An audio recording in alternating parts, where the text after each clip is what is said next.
अध्याय 121 हेड्रियल, आंखों पर पट्टी बांधे प्रतिभाशाली। उसने पहली पूंछ की ताकत का इस्तेमाल हवा में अपना रास्ता बनाने के लिए किया और दूसरी पूंछ को चकमा दिया जो उसकी गर्दन से थोड़ा आगे निकल गई थी। तभी उसने अपनी नज़र दूसरी पूंछ पर डालने की कोशिश की जो पीछे से उस पर हमला करने की कोशिश कर रही थी। उसे पता चल गया उसके बाएं और दाएं दोनों तरफ से दो अलग अलग पूंछें आ रही थीं और अगर वे उससे टकराती तो बहुत नुकसान होता। भाड़ में जाए। ऑरोरा ब्लेज ने हताशा में एक ऐसा घूंसा मारा जो अग्नि तत्व से लिपटा हुआ था और उसने अपनी कमर पर निशाना साधते हुए प्रत्येक पूंछ पर प्रहार किया जिससे उसके कवच के पीछे के भाग पर लगे रूनों में आग लग गई। तुम्हारी उन पूंछों को देखने के बाद मुझे पूरा यकीन हो गया था कि इससे पहले कि मैं तुम्हें कोई नुकसान पहुंचा सकूं, मुझे क्रोध में आना होगा। ऑरोरा ने यह बात तब कही जब उसने अपने मार्शल बूटों के नीचे अधिक अग्नि ऊर्जा प्रज्वलित करके अपनी गति को और अधिक बढ़ाने का प्रयास किया, जिससे ऐसा प्रतीत हुआ कि वह एक बूस्टर पर सवार थी। लेस देन फ्लैश स्लैश जोर ज्वलंत तलवार ग्रेटर दैन। ऑरोरा ने तुरंत एक मार्शल कौशल को एक तत्व कौशल के साथ मिला दिया और दोनों को एक साथ मिला दिया और अपने हमले की शक्ति को दूसरे स्तर पर ले आई क्योंकि क्यूई से बनी तलवार आग से ढकी हुई थी जिससे यह एक ज्वलंत तलवार की तरह लग रही थी और यह सीधे उसके हाथों में गिर गई और उसने आंखों पर पट्टी बांधे ड्रैगोनाइट पर सीधा वार किया जो बस वहीं खड़ा रहा जहां वह था, हवा में न हिला न उड़ा, बस अपनी पूंछ से हमला करने दिया। लेकिन जब ज्वाला तलवार की लहर उसके करीब पहुंची और उसने देखा कि ऑरोरा रुकने का नाम नहीं ले रही है, तो वह मुस्कुराया क्योंकि अचानक उसकी पीठ से एक हड्डीदार पंख चटकने की आवाज के साथ फूट पड़ा, जिससे सभी को पता चल गया कि उन्हें बाहर निकालने में बहुत दर्द हो सकता है। वे चमगादड़ के पंखों की तरह बड़े थे और उसकी पूंछ को छोड़कर उसके पूरे शरीर को ढके हुए थे। और जिस हमले पर ऑरोरा को इतना गर्व था कि उसने एक टियर 9 को भी मार डाला, उसे उसने इतनी आसानी से रोक दिया, यहां तक कि पंखों पर कोई खरोंच भी नहीं आने दी। मैंने कभी नहीं सोचा था कि मैं ये कहूंगा, लेकिन आपने मेरी रुचि इतनी बढ़ा दी कि मैं जानना चाहता हूं कि आप वास्तव में कैसे दिखते हैं। आंखों पर पट्टी बांधे ड्रैगोनाइट ने कहा और उसने चुपचाप अपनी आंखों पर से पट्टी हटा दी, जबकि उसका पंख अभी भी वहां बड़े हुए अवस्था में था। वे एक पिल्ला की पूंछ की तरह फड़फड़ा रहे थे। जिस क्षण आंखों की पट्टी हटाई गई और ड्रैगोनाइट ने अपनी आंखें खोल लीं, ऑरोरा को लगा कि वह खो गई है, क्योंकि ये सबसे खूबसूरत आंखें थीं जिन्हें उसने कभी देखा था। ऐसा लगता है कि इसमें हर रंग मौजूद है और ड्रैगोनाइट के चारों ओर का स्थान थोड़ा सा टूटता हुआ प्रतीत होता है क्योंकि ड्रैगोनाइट की आंखें उसके चारों ओर की रोशनी और रंगों को निगलती हुई प्रतीत होती हैं। मैं देख रहा हूं कि आप बहुत सुंदर लग रही हैं, ब्लेज कबीले की महिला। ड्रैगोनाइट ने अपनी आंखों पर पट्टी बांधने से पहले तारीफ की। तुम्हारी आंखों में क्या है? ऑरोरा ने उन खूबसूरत आंखों को देखकर हैरान होकर पूछा। उसे लगा कि अगर उसने इन्हें लंबे समय तक खुला छोड़ दिया होता तो ये उसकी आत्मा चुरा लेती। ओह, जब ड्रैगोनाइट उच्च स्तरीय चरण से गुजरता है, जो कि टियर 7 क्षेत्र है, तो विकसित होता है और एक विशेष शक्ति को अनलॉक करता है जो कि उनके शरीर से संबंधित है। लेकिन आप मेरे मामले में देखें, जब मैंने टियर 7 योद्धा क्षेत्र में प्रवेश किया तो मैंने अपने शरीर के दो अलग अलग हिस्सों में दो अलग अलग सुपर शक्तियों को जागृत किया। जैसा कि आप देख सकते हैं कि पहला मेरी पूंछ है जो अनगिनत युद्धों के वर्षों के बाद विकसित हुई है, लेकिन दूसरे में बहुत अधिक शक्ति थी। यह मेरी आंखों में हुआ और मैं वास्तव में इसे नियंत्रित नहीं कर सका, जिससे हर बार जब मैं अपनी आंखें खोलता था तो मेरी ऊर्जा समाप्त हो जाती थी। तब से मैंने हमेशा अपनी आंखों को ढकने की कोशिश की है और आंखों का उपयोग नहीं किया है क्योंकि उनमें भी मुझसे कमतर जाति के लोगों को लुभाने की शक्ति थी। मेरे कबीले के बुजुर्ग इसे आकर्षक ड्रैगन की ड्रैगन आंखें कहते हैं, ये दावा करते हुए कि यह सबसे शक्तिशाली ड्रैगन आंखों में से एक है और मेरे जैसे संकर पर कभी नहीं दिखाई देनी चाहिए थी। और इस तरह मैंने आंशिक रूप से अपना जीवन अंधेरे में जीना शुरू कर दिया क्योंकि भले ही मेरे पास शक्तिशाली आंखें थीं, मैं इसकी पूरी क्षमता का उपयोग करने में सक्षम नहीं था। ड्रैगोनाइट ने आह भरते हुए समझाया। अब बहुत हो गई बातें, जो कुछ भी तुम्हारे पास है उसे लेकर मेरे साथ आओ, ड्रैगोनाइट ने कहा। जैसे ही सभी 9 पूंछें एक साथ जुड़ गईं, एक बड़ी और नुकीली पूंछ बन गई जो अविश्वसनीय रूप से खतरनाक लग रही थी। और ऑरोरा की ओर इशारा करते हुए कहा, मुझे हमेशा मेरी प्रतिभा के कारण मेरी जाति के विशेषज्ञों के बीच प्रतिभाशाली कहा जाता है। मेरे जैसे अन्य लोग भी हैं, लेकिन उन्हें कभी गंभीरता से नहीं लिया गया क्योंकि जाति के बीच आपसी लड़ाई निषिद्ध थी। इसलिए मानव प्रतिभा मुझे वह शक्ति दिखाए जिस पर आप जादूगरों को गर्व है। तुम्हारा नाम क्या है? ऑरोरा ने पूछा। वाह, बहुत समय हो गया किसी ने मुझसे ये पूछा था। अच्छा, अगर आपको जानना चाहिए तो मेरा नाम हेड्रियल ड्रैगन बोन है, आंखों पर पट्टी बांधे ड्रैगन ने उत्तर दिया। यद्यपि उसका नाम और प्रथम टिया-8 ऑरोरा का उपनाम एक ही था, फिर भी उसे लगा कि उनके अर्थ अलग अलग हैं, क्योंकि हेड्रियल अपने नाम को गर्व के साथ पुकारता था, जिससे उसका नाम कुछ हद तक दबंग लगता था। बिना समय बर्बाद किए वह हवा में ही उस पर झपटी, उसके कवच से विभिन्न रून प्रकाशित हो रहे थे, जिससे वह पुनः सशक्त हो गई। अल्पविराम। यद्यपि कवच उसकी शक्ति को टियर 9 पुल तक बढ़ा सकता है, लेकिन हेड्रियल जैसे किसी व्यक्ति के खिलाफ जो टियर 9 क्षेत्र के शिखर पर पहुंच गया है, उसकी शक्ति उतनी खतरनाक नहीं थी। उसने थूका और आग का एक गोला उसके मुंह से निकलकर सीधे उसकी पूंछ पर आ गया, जो कवच की तरह उसके चारों ओर लिपट गई, और जब ऑरोरा करीब आए तो उसने अपनी पूंछ को चाबुक की तरह घुमाया। उसे हवा में पीछे की ओर झटका लगा, ऐसा लग रहा था जैसे वह अपना संतुलन खो बैठी है। वह लगातार मुड़ रही है, वो कुछ मीटर पीछे उड़ रही है, अपने आप को रोक नहीं पा रही है।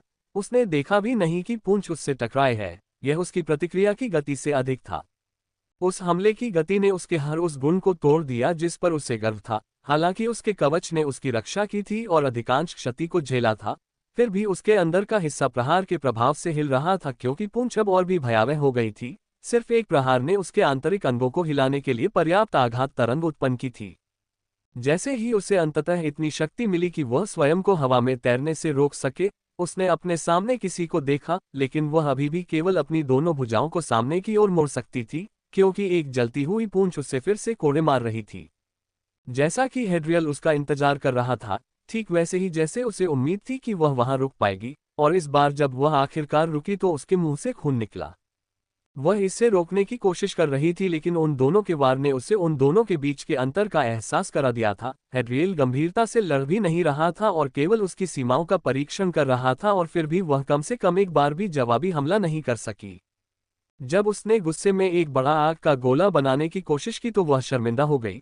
वह उसके बगल में प्रकट हुआ और पूंछ ने आग के गोले पर वार किया और वह नष्ट हो गया, और उसने अपनी पूंछ से उसके सिर पर थपथपाया, जिससे वह भी बेहोश हो गई। जब तक ये लड़ाई समाप्त नहीं हुई उसने केवल अपनी पूंछ का उपयोग किया और हमेशा अपने दोनों हाथों को अपने पीछे रखा, जैसे एक वरिष्ठ अपने कनिष्ठ को पढ़ा रहा हो, सिवाय इसके कि वह अपनी आंखों पर से पट्टी हटा ले। काफी बोझिल है, लेकिन आपसे दोबारा लड़ना अच्छा रहेगा, हेड्रियल ने अपने जबड़े को छूते हुए चेहरे पर मुस्कान के साथ टिप्पणी की। हालांकि शेष टियर 9 ड्रैगियोनाइट को ये ठीक नहीं लगा कि वह इतने सारे लोगों की जान बख्श दे, लेकिन कोई भी नहीं चाहता था कि वह अपने पागलपन को जगाए, क्योंकि वह अपने सहयोगियों का ही वध कर सकता था। वह वहां की जाति के आपसी झगड़े के नियम का अपवाद था, क्योंकि उसने अतीत में कुछ लोगों को मार डाला था और उसे कभी दंडित नहीं किया गया, ठीक उसी तरह जैसे वहां की जातियों में दो विशेष शक्तियों वाले कुछ अन्य प्रतिभाशाली लोग थे। तुम्हें अब बाहर आ जाना चाहिए। मुझे बहुत आश्चर्य हो रहा है कि तुम इतने समय तक छिपे रहे और अपने साथी मनुष्यों की मदद भी नहीं की, जबकि वे बेहोश हो रहे थे, हेड्रियल ने बादलों में कहीं देखते हुए कहा। आश्चर्य की बात यह है कि अन्य टियर 9 ड्रैगियोनाइट भी आश्चर्यचकित थे। केवल वयस्क ब्लैक ड्रैगन आश्चर्यचकित नहीं हुआ, क्योंकि उसने गेट से तेजी से बाहर आने की पूरी कोशिश की। सच में मुझे परवाह नहीं है कि वे सभी मर जाते हैं। मुझे जो काम दिया गया था वह ड्रैगन को मारने से पहले था, और उसके खून और महत्वपूर्ण अंगों को निकालना था। ड्रैगनमीर कबीला इसके लिए बहुत ही आकर्षक प्रस्ताव दे रहा है, जबकि ब्लेज कबीले ने यह सुनिश्चित किया कि इस गेट पर नजर रखने वाले व्यक्ति के रूप में मुझे उनके उत्तराधिकारी अरोरा के जीवित बचे रहने पर नजर रखनी है। और आपकी व्यापक प्रसिद्धि हेड्रियल, आंखों पर पट्टी बांधे प्रतिभाशाली, को देखते हुए मुझे यकीन था कि आप किसी को नहीं मारेंगे, तो मेरे लिए हस्तक्षेप करने का कोई कारण नहीं था। लेकिन अब मुझे लगता है कि अगर मुझे उस ड्रैगन का सिर चाहिए तो मुझे आप सभी को अपने रास्ते से हटाना होगा। बादल से एक आवाज बड़ी गंभीरता के साथ आए। टियर 9 ड्रैगियोनेक्स गुस्से में थे, क्योंकि एक जादूगर ने उनसे इस तरह बात की थी, लेकिन उन्होंने हेड्रियल को इससे निपटने की अनुमति दी। और हेड्रियल ने जोर से हंसते हुए एक बिल्कुल अलग भाव दिखाया जो उसने पहले ऑरोरा का सामना करते समय दिखाया था। मुझे लगता है कि मेरे पास पूर्वज ब्लैक ड्रैगन के लिए समय खरीदने के अलावा कोई विकल्प नहीं है, हेड्रियल ने कहा। जैसे ही उसने अपनी आंखों से पट्टी हटाई, उसकी आंखें फिर से दिखाई देने लगीं, लेकिन इस बार वे ड्रैगन की आंखों की तरह फटी हुई थीं, और अब उनमें वह सुंदरता नहीं थी जो वे चित्रित करती थीं, बल्कि एक बहुत ही प्रभावशाली आभा थी, क्योंकि उसकी छाती और भुजाएं तुरंत रूनों में चमक उठीं। उसकी पूंछ तक, जिसने ये दर्शाया कि उसने अपनी जातिगत जन्मजात शक्तियों को कितनी अच्छी तरह से समझ लिया था और उसने लड़ाई को कितनी गंभीरता से लिया था, जिससे उसके सहकर्मी हैरान रह गए, क्योंकि कई वर्षों से उन्होंने उसे इतना गंभीर देखा था। अध्याय 122, स्टार मोनार्क क्षेत्र। हेड्रियल को अपने ही खून से लथपथ देखा जा सकता था क्योंकि वह हवा में लड़खड़ा रहा था, बड़ी बड़ी सांसें ले रहा था। बाकी टियन और ड्रैगोनाइक जिन्होंने रहस्यमय जादूगर को रोकने के लिए उसे संघर्ष करते देखने के बाद लड़ाई में शामिल होने का फैसला किया था, वे सभी मर गए। उन्होंने सोचा कि वे मदद करेंगे, लेकिन ऐसा लगता है कि वे केवल रास्ते में आ गए क्योंकि जादूगरों के हाथों से एक बार ही उन्हें युद्ध में बेकार बना देता था। हेड्रियल ने उसके शरीर को देखा तो पाया कि उसके कुछ शल्क गिर रहे थे, उसके शरीर से सुनहरा रक्त टपक रहा था, उसका दाहिना पंख लगभग फट गया था। उन्होंने अपने पूरे जीवन में कभी इतना असहाय महसूस नहीं किया। अगर उनकी आंखों की क्षमता और उनकी विभिन्न जीवन रक्षक तकनीकें न होती तो वे बाकी ड्रैगोनाइट की तरह जमीन पर गिर पड़ते। क्यों, तुम्हें उन्हें क्यों मारना पड़ा? मैंने कमजोर जादूगरों को छोड़ दिया, जैसा कि एक योद्धा को करना चाहिए। यह एक योद्धा का सम्मान है कि उन लोगों को न तोड़ा जाए जो वापस नहीं लड़ सकते, लेकिन तुम बहुत शक्तिशाली हो और तुम आगे बढ़ गए और मेरी जाति के बीच को मार डाला। मैं तुमसे नफरत करता रहूंगा जब तक मैं तुम्हें मार नहीं देता। हेड्रियल दर्द से चिल्लाया, उसकी आंखों से खून के आंसू गिरते देखे जा सकते थे, जबकि उसने जादूगर की ओर इशारा किया जो उसके ऊपर हवा में हल्के से तैर रहा था। यह मेरी गलती नहीं है कि वे मर गए। वे सभी मानते थे कि वे मेरा सामना करने के लिए पर्याप्त मजबूत थे, भले ही वे सिर्फ योद्धा थे। मैं आपको कुछ बता दूं कि स्टार मोनार्क दायरे से नीचे हर कोई चींटियों के अलावा कुछ नहीं है। तुम बस थोड़ी सी ताकतवर चींटी हो, इससे ज्यादा कुछ नहीं, इससे कम भी नहीं। जब तुम स्टार मोनार्क दायरे में कदम रखोगी तो मुझसे बात करना। ओह रुको, हो सकता है कि अब तुम मर भी जाओ। मानव जादूगर ने एक क्रूर मुस्कान के साथ कहा। जैसे ही उसने अपना हाथ हवा में उठाया और उसके हाथों में एक भाला बन गया जो बहुत तेज गति से घूम रहा था। ये रंग में चांदी जैसा था, ऐसा लग रहा था जैसे ये ठोस हो, लेकिन साथ ही यह ऐसा एहसास दे रहा था कि यह तरल है। मैं देखना चाहता हूं कि तुम उसे वास्तव में कैसे मारोगे। एक गहरी आवाज उन दोनों तक पहुंची और जिस क्षण हेड्रियल ने उन शब्दों को सुना, उसका शरीर खुशी से कांप उठा। उसने जो कुछ भी किया अंततः उसका फल मिला। हेड्रियल, टियर 8 और टियर 7 के बच्चों को घर वापस भेज दो और मेरा इंतजार करो। मैं इस अज्ञानी बच्चे को उपदेश देना चाहता हूँ। काले ड्रैगन की आवाज बिना मुंह खोले ही युद्ध के मैदान में फिर से फैल गई। क्या आप जानते हैं कि मैं कौन हूँ? मुझे बुद्ध का सम्राट कहा जाता है। मैं सेविले की राजधानी की रक्षा करने वाले स्टार सम्राटों में से एक हूँ। जादूगर ने अंततः अपना परिचय दिया और ड्रैगन ने उसकी ओर देखा और उसका क्रोध महसूस किया जा सकता था क्योंकि बुद्ध के सम्राट की ओर उसकी निगाहें शुद्ध हत्या के इरादे में बदल गईं जो उसके पीछे आकार लेती हुई प्रतीत होती हैं। ओह, मैं देख रहा हूं कि आप वह बालक हैं जिसे जल और धातु दोनों उच्च स्तरीय कुलों ने त्याग दिया था, ये दावा करते हुए कि आपको पैदा ही नहीं होना चाहिए था क्योंकि आपने कभी उनकी कोई शक्ति जागृत नहीं की। आपके बारे में सुना है और आपका बुद्ध तत्व जल और धातु दोनों तत्वों की शक्ति की नकल करने में सक्षम है, बिना दोनों तत्वों की कमजोरी के। मैंने तुम्हारे बारे में सुना है और कैसे प्राचीन ब्लेज कबीले और प्राचीन ड्रैगनमीर कबीले में किसी से मदद मिलने के बाद अंततः तुम्हारा पद बढ़ गया। और जब भी मैं प्राचीन ड्रैगनमीर कबीले से संबंधित किसी को देखता हूं तो मुझे लगता है कि वे हत्या के इरादे से ऐसा कर रहे हैं, क्योंकि जब मैं यहाँ रहता था तब उन्होंने हमारी शक्तियों को प्राप्त करने के लिए मेरे जैसे कई लोगों को मार डाला था। वे पाखंडी हमारी संकर संतानों से भी बदतर हैं, भले ही उनके पास चुराई हुई रक्त संबंधी शक्तियां हों। काले अजगर ने अपने पंख फड़फड़ाते हुए कहा और बिना किसी चेतावनी के बुद्ध के सम्राट की ओर एक बवंडर उत्पन्न हो गया। वह हमेशा सोचता था कि ड्रैगन हमेशा घमंडी प्राणी होते हैं और कभी भी अपने प्रतिद्वंद्वी पर हमला नहीं करेंगे, लेकिन यही तर्क एक काले ड्रैगन के बारे में नहीं कहा जा सकता है जो दूसरे आयाम में चला गया है, अपने सभी प्रकार के लोगों से बदला लेने की उम्मीद में जो एक बड़ी शक्ति के लिए मारे गए थे।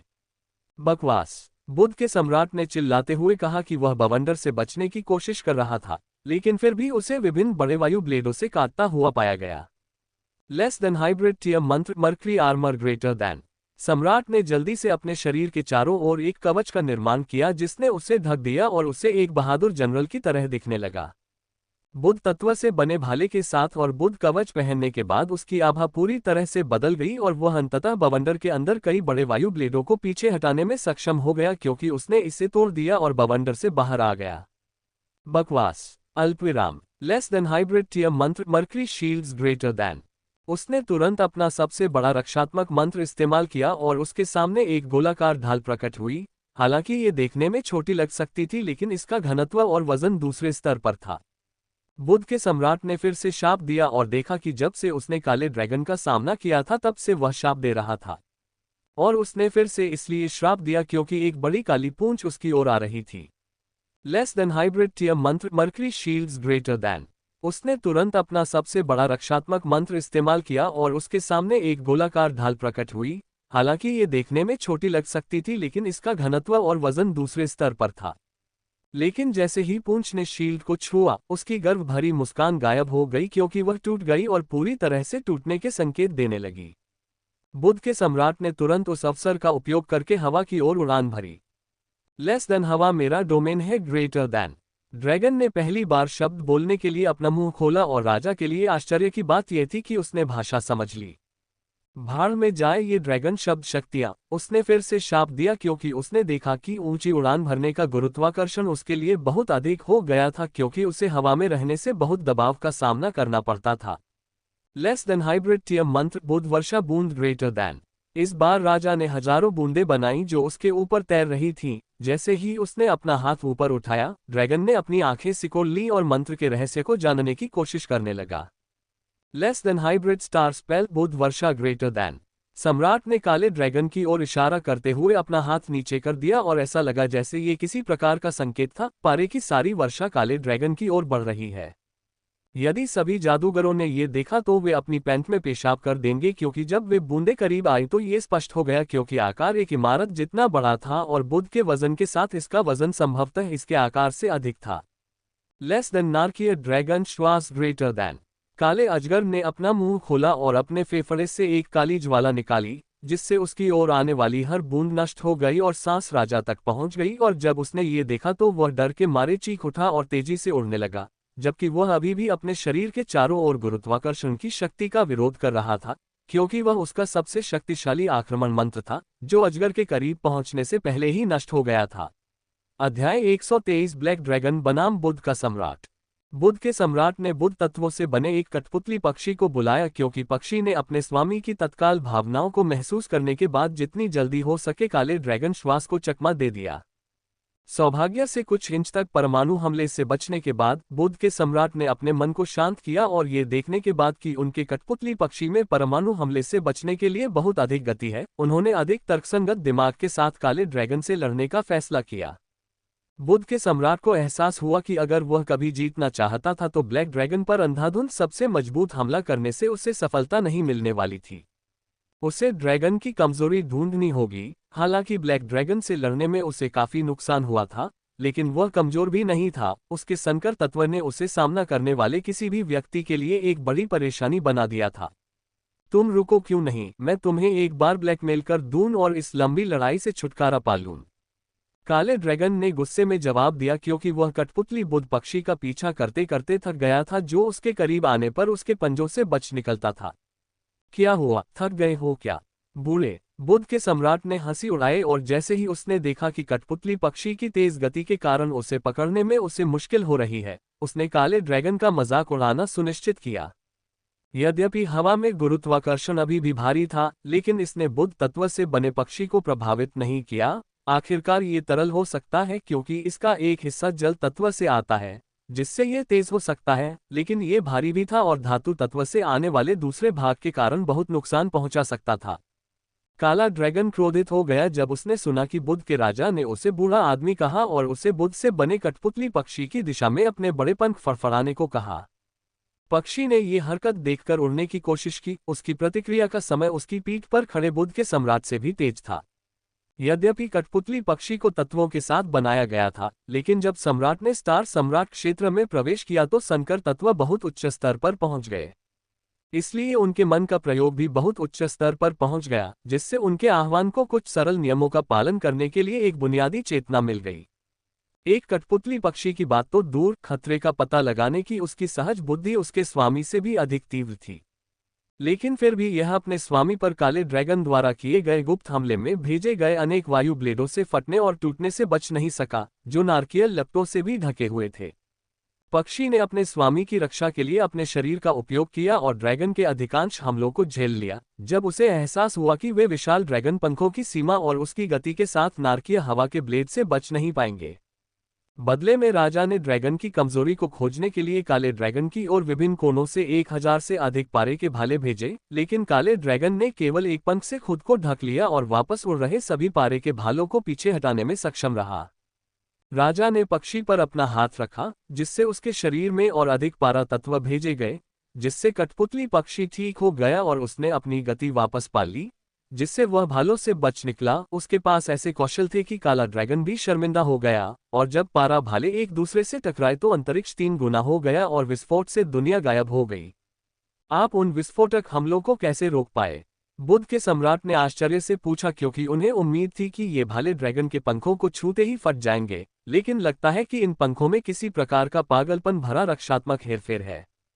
हालांकि ड्रैगन्स आकाश में राज करते थे, लेकिन ब्लैक ड्रैगन्स की विशेषता उनकी गति नहीं थी, बल्कि उनकी अविश्वसनीय रक्षा और विनाशकारी ड्रैगन्स की सांसें थीं, जिनमें क्षरण की शक्ति थी। मैं अनुमान लगा रहा हूं कि आपकी पक्षी जैसी अनोखी क्षमता उस क्षमता से संबंधित है जो आपको तब मिली थी जब आपने तारों वाला क्षेत्र पार किया था, है ना? काला ड्रैगन अंततः धरती पर वापस आ गया और उसने मेक्यूरी के सम्राट का फिर से पीछा करने की जहमत नहीं उठाई। हाँ, यह मेरी शक्ति है जो मुझे राक्षसी जानवरों के एक राजा की आत्मा को निकालने और नियंत्रित करने और उन्हें अपना वफादार सेवक बनाने की अनुमति देती है। इसलिए मैंने उनके लिए एक पोत बनाना सुनिश्चित किया, और मेरे बुद्ध तत्वों का उपयोग करने से बेहतर तरीका क्या था? मेरा पहला शिकार नीला गौरैया था। हालांकि इसे सफलतापूर्वक घात करने में बहुत लंबा समय लगा। वास्तव में मुझे काय कहा गया था, लेकिन मुझे कौन दोषी ठहरा सकता है? वे सम्राट राक्षसी जानवर सभी जानवर थे जो कि अन्य क्षेत्रों से अधिक शक्तिशाली होने में सक्षम थे, और मेरे पास उनके खिलाफ जाने का कोई रास्ता नहीं था, सिवाय इसके कि मैं अपने जीवन को फिर से महत्व नहीं देता। इसलिए मैंने कम से कम पहले कहीं से तो शुरुआत करने का निर्णय लिया। जब मैंने एजियोर स्पैरो को चुना तो कई लोगों ने मुझे नीची नज़र से देखा, जबकि उन्हें पता था कि मेरी नई जागृत क्षमताएं क्या कर सकती हैं। लेकिन इसमें कोई संदेह नहीं कि यह अभी भी आसमान पर राज करने वाले सबसे तेज राक्षसी जानवरों में से एक है। और जब मैं इसकी गति और अपनी बहुमुखी प्रतिभा को एक साथ मिला देता हूं तो मैं उसी रैंक में लगभग अजेय हो जाता हूं, और यदि मैं अपने प्रतिद्वंद्वी को हरा भी नहीं पाता हूं तो भी मेरे लिए बच निकलना ज्यादा मुश्किल नहीं होगा। बुद्ध के सम्राट ने पूरे आत्मविश्वास के साथ कहा। वह काले ड्रैगन को देखकर मुस्कुरा रहे थे जब उन्होंने देखा कि काले ड्रैगन का ध्यान कहीं और था, क्योंकि वह दक्षिण की ओर देख रहे थे। और जब बुद्ध के सम्राट ने उसकी निगाह का अनुसरण किया तो वह राजधानी के दक्षिण में आसमान के ऊपर खून का एक बादल बनते देखकर चौंक गया। उसे पूरा यकीन था कि पहले ऐसा नहीं था। अल्पविराम। ऐसा लगता है कि उस बेवकूफ ने आखिरकार किसी को भेजने का फैसला कर ही लिया। खैर, इससे मेरा काम और भी आसान हो जाएगा जब मैं इसे छोड़ दूंगा, क्योंकि वे वैसे भी आए थे। काले ड्रैगन ने अपने चेहरे पर एक मुस्कुराहट के साथ कहा। वह सीधे बुद्ध के सम्राट की ओर झपटा, जो अभी भी चकित था, क्योंकि वह कम से कम किसी मजबूत व्यक्ति को मारना चाहता था ताकि वह अपने मिशन को छोड़ने के बहाने के रूप में उपयोग कर सके। कठपुतली पक्षी ने अपने मालिक को तुरंत रास्ते से हटा दिया, लेकिन उसे कुछ चोटें भी आई, क्योंकि ब्लैक ड्रैगन के पंजों ने उसका पूरा दाहिना पंख फाड़ दिया था। यह मेरी अपेक्षा से अधिक कठिन था। काले ड्रैगन ने शिकायत की, क्योंकि उसने अपने तीखे पंजे को देखा। ड्रैगन के पंजे को ब्रह्मांड में सबसे विनाशकारी हथियारों में से एक के रूप में वर्गीकृत किया गया था, लेकिन यह अभी भी कठपुतली पक्षी को एक बार में मारने में सक्षम नहीं था, जिसे बुद्ध के सम्राट ने फिर से ठीक कर दिया। लेकिन वास्तव में बुद्ध के सम्राट को आश्चर्य हुआ कि ड्रैगन की गति में वृद्धि हुई थी, जिससे उसे एहसास हुआ कि ड्रैगन उसे अपना सब कुछ नहीं दे रहा है। तो आप ड्रैगन लोगों ने वास्तव में पिशाचों के उन झुंड के साथ मिलकर काम किया है। मुझे बताएं कि स्टार दायरे के किस पिशाच को यहां भेजा गया था? बुद्ध के राजा ने काले अजगर को घूरते हुए मृत्यु की दृष्टि से प्रश्न किया, लेकिन वह केवल आकाश के ऊपर लाल रक्त के बादल के बारे में ही सोच पा रहा था। उसने अपना हाथ उठाया और बुद्ध के जादू से एक विशाल भाला बनाया। वह उसमें जादू डालता रहा और उसे और बड़ा बनाता गया, साथ ही भाले की नोक पर उसकी शक्तियों को भी संकुचित करता गया। अगर मुझे पता भी है तो तुम्हें क्या लगता है कि मैं तुम्हें कुछ बता रहा हूं? ब्लैक ड्रैगन ने पूछा, जब उसने पहली बार सम्राट की आभा को अपने ऊपर मंडराते हुए महसूस किया। तो फिर मुझे लगता है मुझे तुम्हें मारना पड़ेगा। Less than dragon slayer lance greater than, less than नार्कियर ड्रैगन श्वास ग्रेटर दैन। ब्लैक ड्रैगन को भी कम नहीं आंका जा सकता, क्योंकि उसने राजा के हमले को रोकने के लिए ड्रैगन की सांस भेजी थी जब उन्होंने दूसरा राउंड शुरू किया था, जबकि दो अलग अलग लोग युद्ध के मैदान के दो अलग अलग तरफ से देख रहे थे। ऑरोरा ब्लेज और ड्रैगियोनाइक जाति के दोनों आंखों पर पट्टी बांधे प्रतिभाशाली लोगों ने एक साथ लड़ाई देखी और वादा किया कि वे और अधिक मजबूत बनेंगे ताकि वे फिर कभी मोहरे न बने बल्कि मुख्य शतरंज खिलाड़ी बने। अध्याय 124 घर वापसी भाग 1। ब्लड मून युद्ध के बाद 2 दिन बीत चुके थे और अंततः आरव, ड्रेको और चौथे एल्डर के लिए एस्टोनिया शहर वापस लौटने का समय आ गया था। ब्लैक ड्रैगन और मरकरी के सम्राट के बीच लड़ाई ने आरव की आंखें खोल दी और उसे टियर सिस्टम से ऊपर के क्षेत्र को समझने में मदद की, ये देखते हुए कि कितना।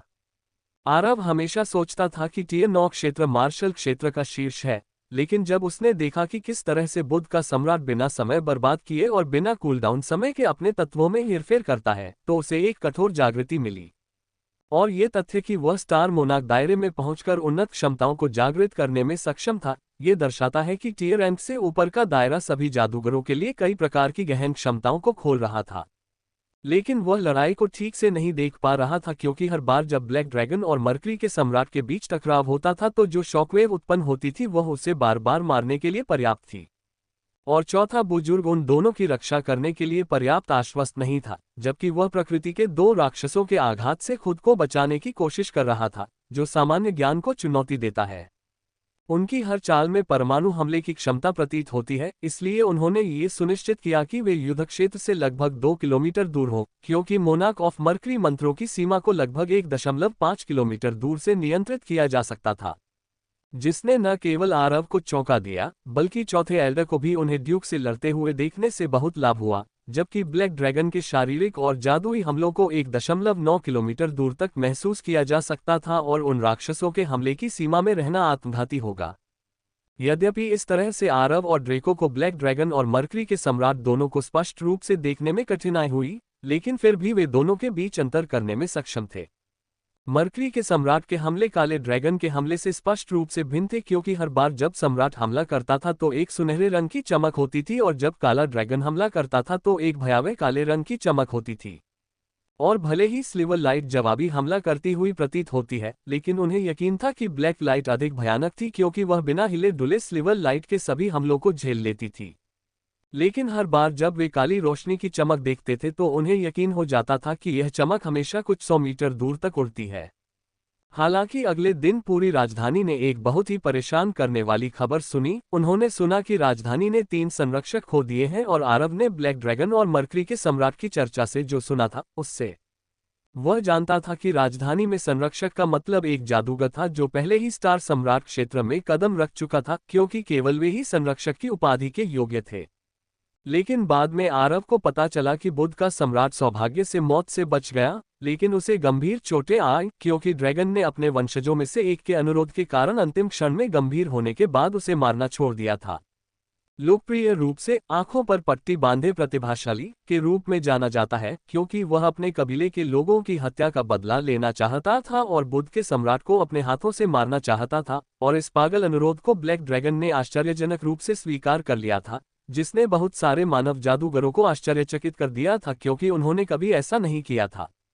क्या आपने कभी ब्लैक ड्रैगन जैसा कोई बेपरवाह व्यक्ति देखा है जिसने एक जादूगर को सिर्फ इसलिए जीवित छोड़ दिया क्योंकि वह चाहता था कि वह उसके वंशजों के लिए उसके मार्ग का एक आधार बने? और यही एकमात्र कारण था कि 4 के बजाय केवल 3 सम्राट मारे गए।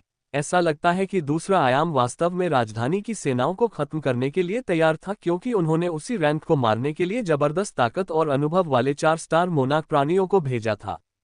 जबकि काला ड्रैगन शांत था, पिशाच जो ड्रैगन लोगों के साथ गठबंधन में थे, कई जादूगरों के कुलों को आंसू का कारण बनते हैं क्योंकि उन्होंने बहुत सारे जादूगरों को मार डाला और उनका खून चूस लिया, बहुत सारा जीवन सार चूस लिया। लेकिन जिसने सबसे अधिक नुकसान पहुंचाया वह दूसरा स्टार मोनार्क प्राणी था जिसे ड्रैगन लोगों ने भेजा था। स्कार नामक एक लाल ड्रैगन, केवल वह अकेला ही हजारों जादूगरों की मौत के लिए जिम्मेदार था क्योंकि उसकी ज्वलंत सांस अभी भी युद्ध के मैदान को झुलसा रही थी। वह युद्ध के मैदान में चारों ओर क्रोध करता है और अपने साथ विनाश और अराजकता लाता है। जिस क्षण वह अंतरिक्ष की आंखों के द्वार से बाहर आने के लिए भाग्यशाली होता है, वह अपने प्रतिरूप ब्लैक ड्रैगन की तरह शांत नहीं था। वह अपने सामने आने वाले सभी लोगों को मार डालता था। वह उन सभी जादूगरों के दिलों में गहरा आतंक छोड़ जाता था जो उस महान विनाश से बच निकलने में भाग्यशाली थे। पिशाच जाति और ड्रैगन जाति द्वारा नियोजित, लाल ड्रैगन स्वभाव से एक हिंसक जाति थी और उस पैमाने के युद्ध क्षेत्र में रखे जाने पर उसने दिखाया कि लाल ड्रैगन कितने युद्ध के लिए तैयार और हिंसक हो सकते हैं। लेकिन हमले के बारे में सबसे मजेदार बात यह थी कि 4 स्टार मोनार्क मॉन्स्टर्स ने अभी भी शहर की दीवारों को नहीं तोड़ा या सीधे राजधानी पर हमला नहीं किया। ऐसा लग रहा था जैसे वे उन दीवारों के पीछे किसी चीज से डरे हुए थे या उन्हें आदेश दिया गया था कि युद्ध करने के लिए भेजी गई जादूगरों की सेनाओं का नरसंहार किया जाए। सौभाग्य से ब्लैक ड्रैगन युद्ध क्षेत्र में बहुत अधिक मौतें नहीं हुईं, जिससे राजधानी के शीर्ष अधिकारी आश्चर्यचकित हो गए, क्योंकि उन्होंने देखा कि जिन जादूगरों को ब्लैक ड्रैगन युद्ध क्षेत्र में आत्मघाती दस्ते के रूप में भेजा गया था, वे सबसे अधिक हताहत होंगे। अल्पविराम। ऐसा लग रहा था जैसे राजधानी के शीर्ष अधिकारियों को पता था कि वे हारने वाले हैं, लेकिन उन्होंने कभी भी 3 सितारा सम्राट क्षेत्र विशेषज्ञ को खोने की उम्मीद नहीं की थी।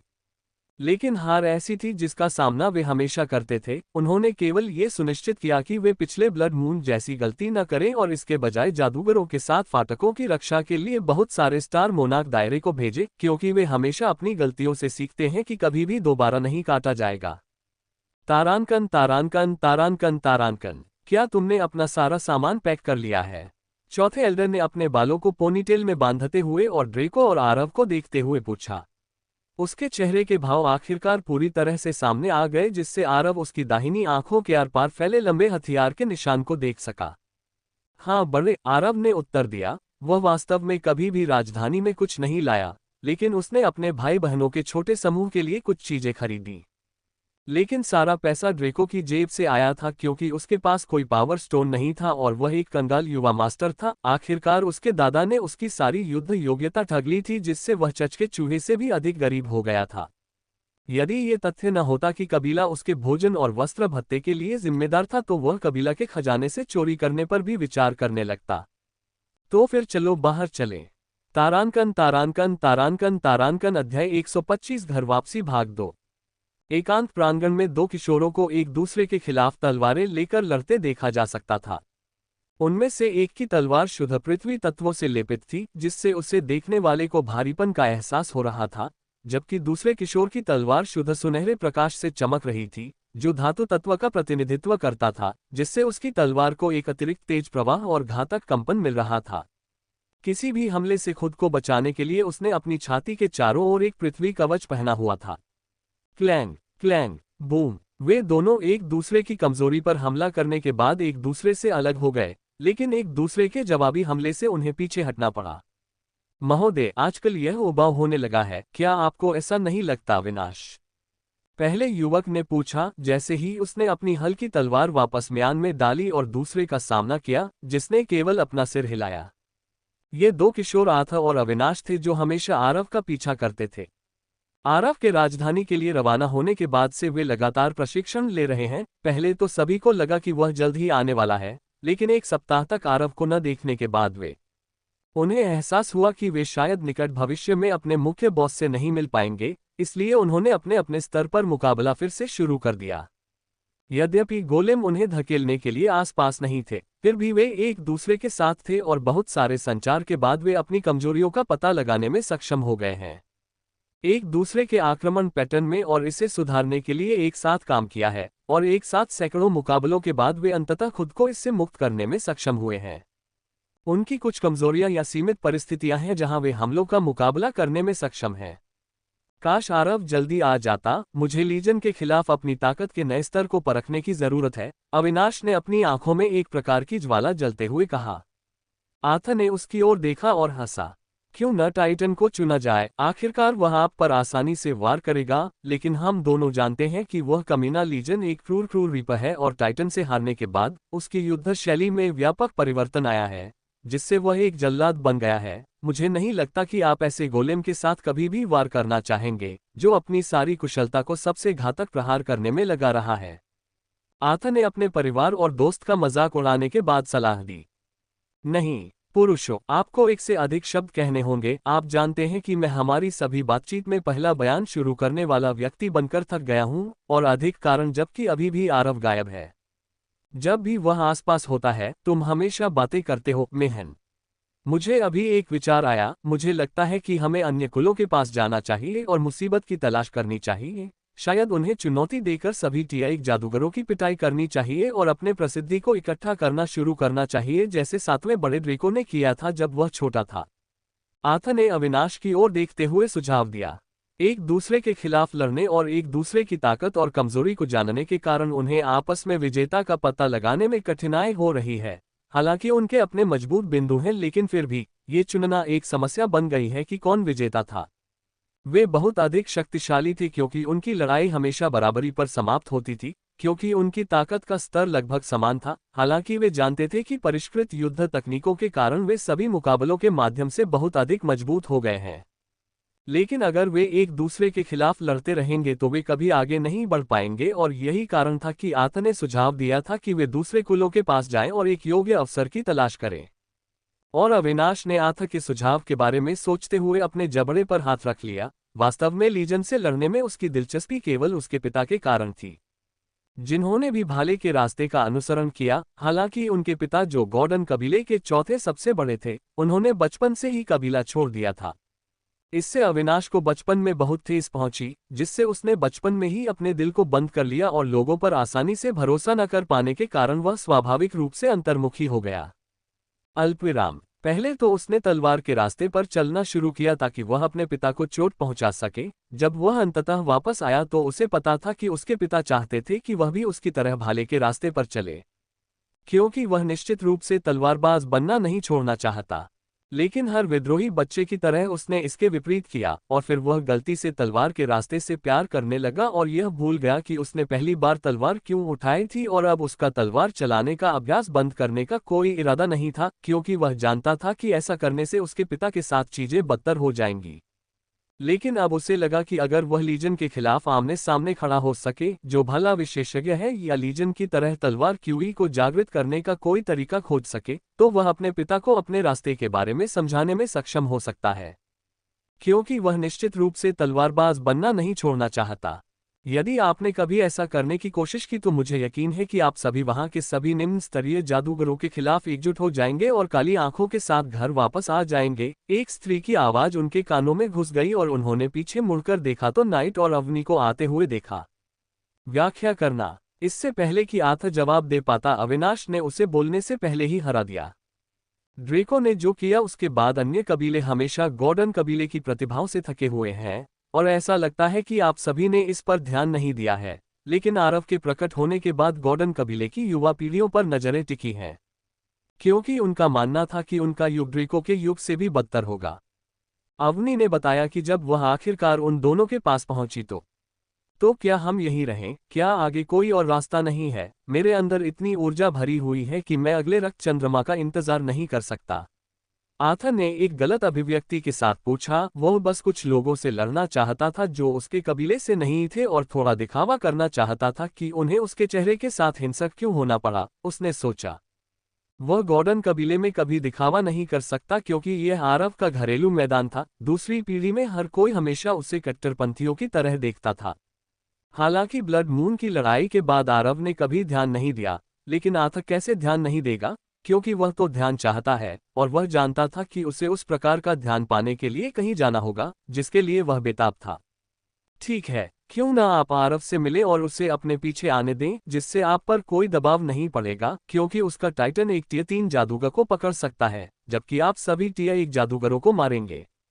और इस तरह आपके पास अपनी प्रसिद्धि बढ़ाने का अच्छा मौका होगा, जैसा कि आप हमेशा से चाहते थे।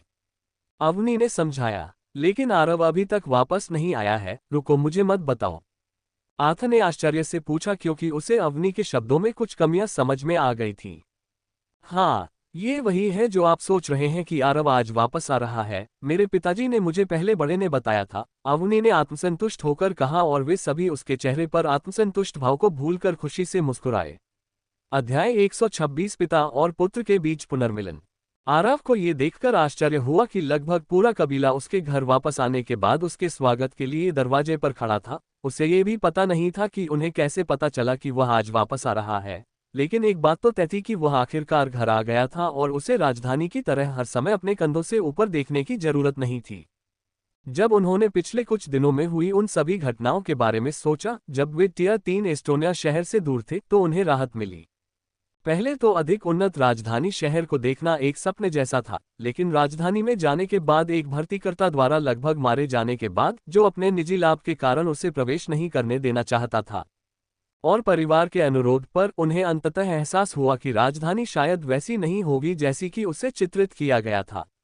उन्होंने महसूस किया कि राजधानी पूरी तरह से भ्रष्ट थी, और केवल कुछ ही लोग अभी भी शुद्ध मन के थे, क्योंकि उन्होंने जो देखा उससे राजधानी बुरे लोगों से भरी हुई थी जो केवल अपने लाभ के लिए ही घूमते थे। ठीक उसी तरह जैसे बुद्ध के सम्राट ने मानव जादूगरों को बचाने के लिए कभी कदम नहीं उठाया जब हैड्रियल, आंखों पर पट्टी बांधे प्रतिभाशाली, ने उन पर हमला करने के लिए कदम बढ़ाया। वह तभी बाहर आया जब उसे लगा कि अपने फायदे के लिए ब्लैक ड्रैगन को मारने के लिए स्पेसगेट फोर्स के अवसर का उपयोग करना उसके लिए ठीक है। लेकिन उसे भारी प्रतिरोध का सामना करना पड़ा क्योंकि हैड्रियल ने उसके सभी हमलों से बचाव करते हुए ब्लैक ड्रैगन को अंतरिक्ष द्वार से बाहर आने के लिए पर्याप्त समय दिया, और बुद्ध के सम्राट को यह एहसास हुआ कि वह एक टियर ड्रैगन का सामना नहीं कर रहा था, बल्कि एक सम्राट ड्रैगन का सामना कर रहा था जो उससे कहीं अधिक शक्तिशाली था। इसलिए आरव जानता था कि केवल बुराई ही बुराई के खिलाफ लड़ सकती है। इसलिए आरव के लिए राजधानी में अधिकांश जादूगर कबीले एक दूसरे के लायक हैं और वे सभी पीठ पीछे एक दूसरे के खिलाफ साजिश रच रहे हैं। और वह है मेरा पसंदीदा, मेरा एकमात्र पोता। आरव के कानों में एक अजीब सी हंसी गूंजी जब उसके दादाजी चुपके से उसके सामने आए और उसे कसकर गले लगा लिया। चौथे बुजुर्ग के होठ फड़क उठे जब उन्होंने अपने सामने इस प्रकार का स्नेह प्रदर्शित होते देखा। तुम्हारा क्या कसूर है? अपने बड़े भाई से पहले टियर 7 क्षेत्र में प्रवेश करने की तुम्हारी हिम्मत कैसे हुई? क्या तुम्हें नहीं पता कि हम सभी पहले बड़े से लेकर आखिरी बड़े तक एक सिद्धांत का पालन करते हैं? तीसरे बुजुर्ग ने चौथे बुजुर्ग को डांटा। जैसे ही उसका हाथ चौथे बुजुर्ग के कंधे पर पड़ा, उसके चेहरे पर हल्की सी मुस्कान थी, और पहली मुलाकात में ही उसने एक चुटकुला कहा जिससे चौथे बुजुर्ग के कठोर मन को राहत मिली। इससे पहले कि चौथा बुजुर्ग कुछ कह पाता, उसके भाई उससे घिर गए। पहले बुजुर्ग, तीसरे बुजुर्ग, सबसे बड़े बुजुर्ग और पांचवें बुजुर्ग सभी ने उनका स्वागत किया और उन्हें घर जैसा महसूस कराया। वह इस बात को लेकर घबराया हुआ था कि अपने परिवार का फिर से सामना कैसे करेगा, क्योंकि उसने पहले ही उन्हें ये कहकर छोड़ दिया था कि वह अपने भले के रास्ते पर चलना चाहता है और जब तक उसे जवाब नहीं मिल जाता, वह वापस नहीं लौटेगा। हालांकि उसे पहले ही जवाब मिल चुका था, लेकिन वह इतने लंबे समय बाद घर वापस आने में बहुत शर्मिंदा था और ऐसा लग रहा था जैसे कुलपति को पता हो कि उसने उसे संदेश भेजा है। राक्षसी पक्षी संदेशवाहक के माध्यम से एक प्रकार का पालतू जानवर जो दूर के शहरों और राज्यों में घुड़सवार से भी अधिक तेजी से संदेश पहुंचाता है, और यह अधिक सुविधाजनक था। इसलिए ये कुलों द्वारा इस्तेमाल की जाने वाली पसंदीदा विधि थी जब वे बहुत दूर तक संदेश भेजना चाहते थे। उन्होंने चौथे बुजुर्ग को कुल के पुजारी की रक्षा करने और उनके साथ घर वापस आने का संदेश भेजा। कुलपति वास्तव में अपने भाई को वापस आने का बहाना दे रहे थे, साथ ही राजधानी में आरव के लिए एक समर्थक भी ढूंढ रहे थे। यह एक पत्थर से दो पक्षियों को मारने जैसा था। यद्यपि उसके भाई उसे बधाई दे रहे थे, फिर भी वह भीड़ में इधर उधर देखता रहा और किसी को ढूंढने की कोशिश करता रहा। कुलपति ने आरव के साथ जो व्यवहार किया, उसे देखने के बाद वह अपने बेटे से दोबारा मिलने के लिए उत्सुक था, लेकिन चाहे वह कैसा भी दिखे, उसे एहसास हुआ कि उसका बेटा कहीं नहीं मिल रहा है। उसके भाइयों को यह एहसास हो गया कि वह उनका अभिवादन करते समय ध्यान भटका रहा था, इसलिए वे सभी आरव और ड्रेको का हालचाल जानने का निर्णय लेते हैं। तभी चार किशोर भीड़ के बीच से निकले और गॉर्डन कबीले के बुजुर्गों के आरव तक पहुंचने से पहले ही आरव की ओर दौड़ पड़े। सबने उसे कसकर गले लगा लिया, और आरव भी रो रहा था क्योंकि उसने आखिरकार अपने बॉस को देखा और महसूस किया कि वह अंततः उस खर्च पर अन्य कुलों के पास जा सकता है जैसा वह चाहता था। अब जब आरव आसपास था, आखिरकार वह हमेशा कुलों की सजा से मुक्त था जब वह हमेशा आरव के साथ था, इसलिए वह न केवल आरव को अपने रक्षक के रूप में बल्कि एक ग्रीन कार्ड के रूप में भी मान रहा था। जब आरव का स्वागत करने के लिए इंतजार कर रहे कबीले के लोगों की भीड़ ने ये देखा तो उनकी जय जयकार और तेज हो गई, क्योंकि वे सभी पांचों बच्चों को गॉर्डन कबीले की अगली स्टार पीढ़ी के रूप में देख रहे थे। अल्पविराम। और हर बार उन्हें एकजुट देखना उनके लिए खुशी का स्रोत था, लेकिन जब वे जश्न मना रहे थे, आरव के बगल में एक आदमी आश्चर्यचकित था क्योंकि वह अविनाश को आश्चर्यचकित होकर देख रहा था। उसने लड़के को ठीक से देखने के लिए अपना समय लिया। लड़का उससे कहीं अधिक बड़ा हो गया था जितना उसने अपने मन में सोचा था, और इतना ही नहीं, लड़के ने अपनी पीठ पर एक बड़ी तलवार बांध रखी थी। वह लगातार एक अनोखी ध्वनि गुनगुना रहा था, और यह स्पष्ट था कि तलवार से अविनाश की परिचितता एक निश्चित स्तर को पार कर गई थी, जिससे वह तलवार से उस प्रकार की प्रतिक्रिया निकाल सके। तथ्य यह है कि उसने तलवार को आंत की तरह म्यान में छोड़ने के बजाय अपनी पीठ पर बांध लिया था, क्योंकि वह तलवार के करीब महसूस करना चाहता था और अपनी तलवार क्यूई विकसित करने का एक आसान तरीका खोजना चाहता था। चौथे बुजुर्ग को इस बात पर आश्चर्य हुआ कि उनके अपने बच्चे ने तलवार का रास्ता क्यों अपनाया। उनकी दूर की यादें अभी भी उन्हें दिखाती थीं कि उनके जाने से पहले छोटा अविनाश उनके जैसा बनना चाहता था, इसलिए जब भी वह आसपास होते थे तो वह हमेशा लकड़ी के भालों से प्रशिक्षण लेते थे। लेकिन अब उसका छोटा लड़का इतना बड़ा हो गया था कि वह उसे पहचान नहीं पा रहा था। वह बस यही चाहता था कि वह उसे आरव के शरीर से अलग कर दे और अपने बेटे को गले लगा ले, लेकिन ये बहुत अनुचित लगेगा। वह उस युवा मास्टर से ईर्ष्या महसूस कर रहा था, क्योंकि वह सोच रहा था कि उसके बेटे ने उसे समय पर क्यों नहीं देखा। बहुत लंबे गले मिलने के बाद आखिरकार वे अलग हो गए। हमने आपको याद किया। हाँ, आपको हमें राजधानी का सार बताना होगा। तो बताओ, क्या तुम कोई स्वादिष्ट व्यंजन लाए हो? गिरोह बेरहम था और आरव के कुछ कहने से पहले ही उन्होंने उस पर सवालों की बौछार कर दी। खांसी, खांसी, खांसी। मुखिया खांसने लगा, जिससे बच्चों का ध्यान मुखिया की ओर गया, जो आरव के पास खड़ा उन सबको देख रहा था। कुलपति ने अविनाश की ओर देखा और चौथे बुजुर्ग की ओर सिर हिलाया, जिसने अपने बाल पोनीटेल स्टाइल में बांधे हुए थे और अविनाश की ओर देख रहे थे। जब अविनाश की आंखें उसके पिता की आंखों से टकराईं तो उसका शरीर कांप उठा। दा दा दा पापा, अविनाश शर्मिंदगी में बोल पड़ा।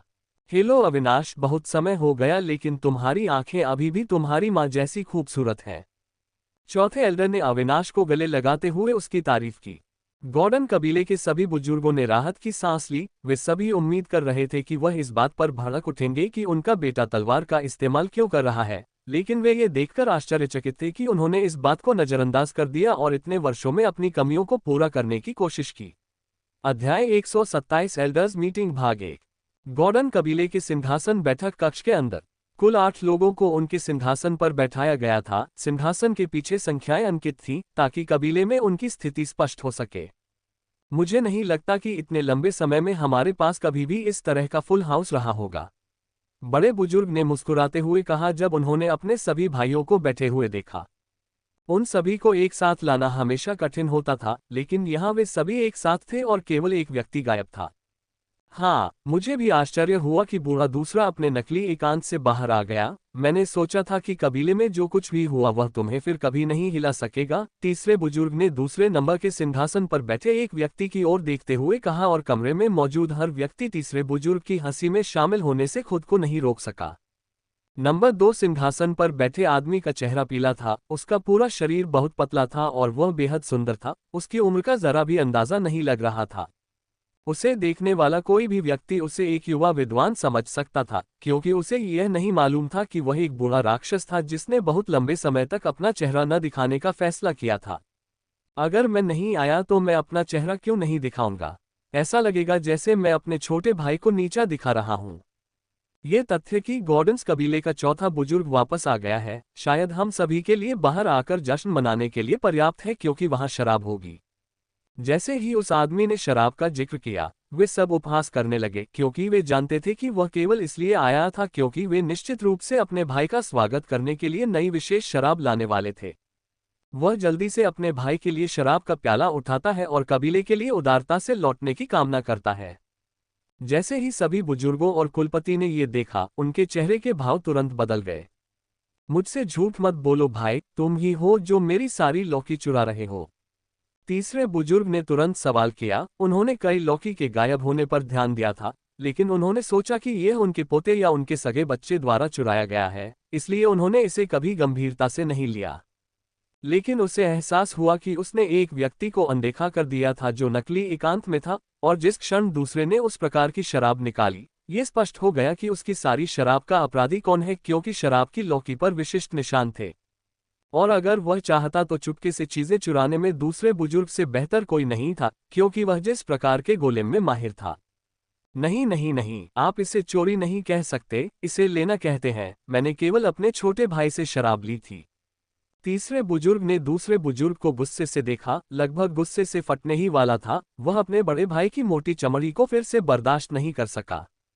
वह इतना बेशर्म था कि उसने शराब चुराने की बात स्वीकार कर ली और अपने पक्ष में काम करने के लिए उसने शब्दों को भी तोड़ मरोड़ दिया। बड़े बुजुर्ग ने ये देखा और उन्हें पता था कि अगर वह आगे नहीं बढ़े और कुछ न किया तो एक छोटी सी लड़ाई हो सकती है। ठीक है, इतना काफी है कि हम चोरी की शराब पर चर्चा करने के लिए यहाँ नहीं आए हैं, लेकिन हम सभी यहाँ अपने भाई का स्वागत करने के लिए एकत्र हुए हैं, जिसने हमारे घर वापस आने का फैसला किया है।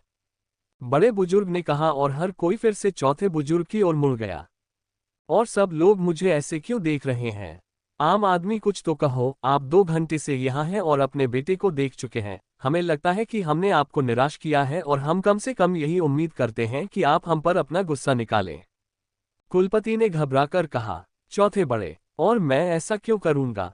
अल्पविराम, क्योंकि आपके बेटे ने उस रास्ते का अनुसरण नहीं किया जिस पर आप जुनूनी हैं। ओह, मैं समझ गया आप कहां से आ रहे हैं। चौथे बुजुर्ग को जब यह एहसास हुआ कि उसके भाई उससे बड़बड़ाने की उम्मीद क्यों कर रहे थे, तो उसने आह भरी, क्योंकि कबीले को छोड़ने से पहले वह भाले के प्रति पूरी तरह से आसक्त था और हमेशा उन्होंने इस बात पर गर्व किया कि उनका बेटा उनके पदचिन्हों पर चलेगा और एक कुशल भाला विजेता बनेगा तथा वे गॉर्डन कुल के लोगों के लिए एक शाखा बनाएंगे जो भाले को अपने मुख्य हथियार के रूप में इस्तेमाल करेंगे, जिससे उन्हें अपने कौशल को पूर्णता तक बढ़ाने में मदद मिलेगी। कुल छोड़ने से पहले यह उनका सपना था। मुझे नहीं लगता कि परिवार को मुझसे कोई माफी मांगनी चाहिए, बल्कि मुझे लगता है कि मुझे यहाँ बैठे आप सभी को धन्यवाद देना चाहिए, जिन्होंने मेरे बेटे को आज जो कुछ भी है उसमें मदद की। आप सभी की निगरानी के बिना ये कभी संभव नहीं होता। मैं जानता हूं कि मैं हमेशा चाहता था कि मेरा बच्चा मेरे पदचिन्हों पर चले, लेकिन किसे परवाह है? वास्तव में यदि वह तलवार से खुश है तो मैं कौन होता हूं उससे ये छीनने वाला? आखिरकार मुझे पता है कि इस हथियार पथ पर चलने में कैसा लगता है। यह उसका अपना रास्ता है और मैं इसे उसके लिए नहीं चुन सकता। मैं केवल उसका समर्थन कर सकता हूं और आशा कर सकता हूं कि वह अपने स्वयं के मार्ग का अनुसरण करेगा और अपना स्वयं का दांव बनाएगा।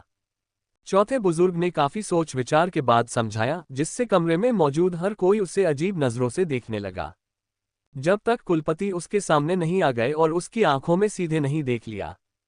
मुझे बताओ कि जब तुम यात्रा कर रहे थे तो तुम्हारे दिमाग में क्या हुआ था? तुम चमत्कारिक रूप से एक जुनूनी भालाधारी से एक विचारशील पिता में बदल गए, और यह मुझे आश्चर्यचकित कर रहा है कि क्या उन मस्तिष्क खाने वाले जोबी भगवान ने तुम्हारा मस्तिष्क खा लिया है और प्रतिस्थापन के लिए वहां एक मेजबान बग डाल दिया है। कुलपति ने कठोर चेहरे के साथ मजाक किया, जिससे कमरे में मौजूद सभी लोग हंस पड़े, जिनमें चौथे बुजुर्ग भी शामिल थे। हाँ, बिल्कुल सही, ऐसा लग रहा है जैसे रातों रात प्रतिभाशाली हो गया हो। मैं तो उसे अपना सब कुछ देने को भी उत्सुक हूँ। मैं अपने कर्तव्यों का निर्वहन करूंगा और एक बड़े बुजुर्ग के रूप में छुट्टी लूंगा। बड़े बुजुर्ग ने मजाक किया और इस बार हंसी अधिक जंगली थी, लेकिन कोई बात नहीं, यह अभी भी एक खुशी का अवसर था क्योंकि हर कोई खुश था कि कुल फिर से पूरा हो गया था, सिवाय छठे बुजुर्ग के जो अभी भी एकांत से बाहर नहीं आए हैं। सभी ने दूसरे बुजुर्ग की ओर फिर से अमित दृष्टि से देखा, क्योंकि वे जानते थे कि वह केवल अपने कर्तव्यों से भागने के लिए ही एकांत में गया है। आप सब लोग मेरी तरफ ऐसे मत देखिए, मैं सचमुच एकांत में था। उन्होंने अपना बचाव करते हुए हाथ ऊपर उठाते हुए कहा। यदि आप अपने बेटे के विकास के लिए किसी को धन्यवाद देना चाहते हैं तो मुझे लगता है कि केवल एक ही व्यक्ति इस प्रशंसा का हकदार है, और वह है मेरा पोता आरव। एलेक, वही जिसकी तुमने मुझे रक्षा करने को कहा था? चौथे बुजुर्ग ने पूछा और कुलपति ने अपना सिर हिलाया। अब जब सारी खुशियां खत्म हो गई हैं तो हमें सच में बताओ, सब कैसा रहा? इस बार कुलपति ने एक और सवाल पूछा। उसके दोनों हाथ उसकी पीठ के पीछे थे और उसका मूड दोस्ताना बूढ़े आदमी के मूड से पूरी तरह बदल गया। कमरे में मौजूद हर व्यक्ति चुप हो गया और सभी चौथे बुजुर्ग की ओर देखने लगे और उसके जवाब का इंतजार करने लगे। वे सभी जानते थे कि प्रशिक्षण के लिए जंगल में जाना एक बहाना था जिसका उपयोग चौथे बुजुर्ग ने कबीले को छोड़ते समय बाहरी दुनिया को धोखा देने के लिए किया था। केवल गॉर्डन कबीले के उच्च सदस्य ही वास्तव में उस दर्द को जानते हैं जिससे वह गुजर रहा था जब उसने एक गुमनाम पत्र मिलने के बाद छोड़ने का फैसला किया था। वे सभी मदद करना चाहते थे, लेकिन उन्हें लगा कि अभी समय नहीं है कि वे अपनी ताकत दिखाएं, क्योंकि गॉर्डन कबीला अभी भी अपने शुरुआती दौर में था और वे ऐसा कोई कदम नहीं उठाना चाहते थे जिससे उन्हें नुकसान हो। राजधानी बलों की आंखों में अभी तक प्रवेश नहीं किया है, हालांकि वे सभी अपने भाई से उसके मिशन की स्थिति पूछना चाहते थे, क्योंकि जब वह वापस आया तो उन्होंने चुप रहने का फैसला किया, क्योंकि वे उसके उल्टे तराजू को छूना नहीं चाहते थे। लेकिन ऐसा लगता है कि केवल कुलपिता ही ऐसा करने के योग्य थे। 128 एल्डर मीटिंग भाग 2। हम सभी जानते हैं कि अविनाश की मां एक बहुत ही गुप्त पृष्ठभूमि से आई थी और हमने चाहे कितनी भी जांच करने की कोशिश की, कोई सुराग नहीं मिला क्योंकि हमने जो कुछ भी किया वह सिर्फ सती गश्त थी। हालांकि मुझे हमेशा से पता था कि वह एक विशेष प्रकार की महिला थी, लेकिन मुझे उम्मीद नहीं थी कि वह हमारे बच्चे को जन्म देने के बाद गायब हो जाएगी। ऐसा लग रहा था जैसे वह मुझे कुछ याद दिलाने के लिए इंतजार कर रही थी, इससे पहले कि वह वापस उस जगह चली जाए जहां से वह आई थी, और उसका गायब होना मेरे लिए इतना संदिग्ध था कि मैं उसे जाने नहीं दे सका। भले ही अविनाश मेरे लिए हमारे प्यार से मिला सबसे अनमोल उपहार था, फिर भी मैं उसे आमने सामने देखना और उससे सवाल करना चाहती थी। चौथे बुजुर्ग ने अपने ठंडे और कभी सूखे चेहरे पर आंसुओं की छोटी छोटी बूंदें गिराते हुए समझाना शुरू किया, जिससे वह अति ठंडा आदमी, जिसे आरव जानता था, कमजोर लगने लगा। यदि आरव ने कभी उसका ये रूप देखा तो वह स्तब्ध रह जाएगा। सभी बुजुर्गों ने आह भरी क्योंकि वे सभी ये देख रहे थे कि अतीत में क्या हुआ था, और उन्होंने देखा कि जब वह चली गई थी तो उनका भाई कैसे टूट गया था। इसलिए मैंने स्वयं ही कुछ जानकारी प्राप्त करने के लिए निगरानी और जासूसी करने का निर्णय लिया, और सौभाग्य से मैं कुछ जानकारी प्राप्त करने में सफल रहा। वह उस साम्राज्य के शाही परिवार से संबंधित है जो इस छोटे से राष्ट्र से बहुत दूर है जिसे हम छिपा रहे हैं। साम्राज्य, पैट्रियार्क। हर कोई आश्चर्यचकित था जब उन्होंने सुना कि चौथे बुजुर्ग की पत्नी की इतनी बड़ी पृष्ठभूमि थी। पहले तो मैंने सोचा कि शायद मैं उससे वापस ला सकता हूं या उसके कबीले को प्रभावित करके उन्हें स्वीकार करने के लिए राजी कर सकता हूं, लेकिन भला तकनीक जिस पर मुझे गर्व था उसे उसके साम्राज्य कबीले के एक तलवार चलाने वाले ने निर्दयता से तोड़ दिया, जिसने मेरे रास्ते को बर्बाद करने का फैसला किया और कहा कि सभी हथियार अंततः दांव तक ही पहुंचते हैं, और भाले पर मेरी अत्यधिक आसक्ति ने मेरे रास्ते को सीमित कर दिया है। और अंततः उसने मुझे यह एहसास दिलाया कि मैं उससे पहली बार इसलिए मिल पाया क्योंकि वह साम्राज्य से भाग गई थी, क्योंकि उसके पिता सम्राट उसका विवाह एक ऐसे व्यक्ति से कराना चाहते थे जिससे वह घृणा करती थी और विवाह नहीं करना चाहती थी।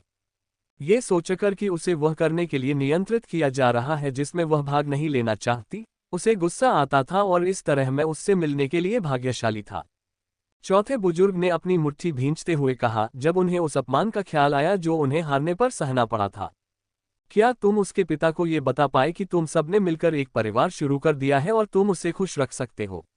तीसरे बुजुर्ग ने दांत पीसते हुए पूछा, क्योंकि वह अपने छोटे भाई के दर्द को लगभग महसूस कर सकता था, ये देखते हुए कि उसकी पत्नी पहले तो उसके साथ वापस नहीं आई थी। मैं लगभग मारा ही गया था रैगोर। मुझे ये समझाया गया कि उसका कबीला गॉर्डन कबीले को तब तक खत्म करना चाहता था जब तक वह उनके साथ वापस जाने के लिए सहमत नहीं हो गई, और यही कारण था कि कोई भी उसे खोज नहीं पाया। वह हमारी रक्षा करने के लिए चली गई।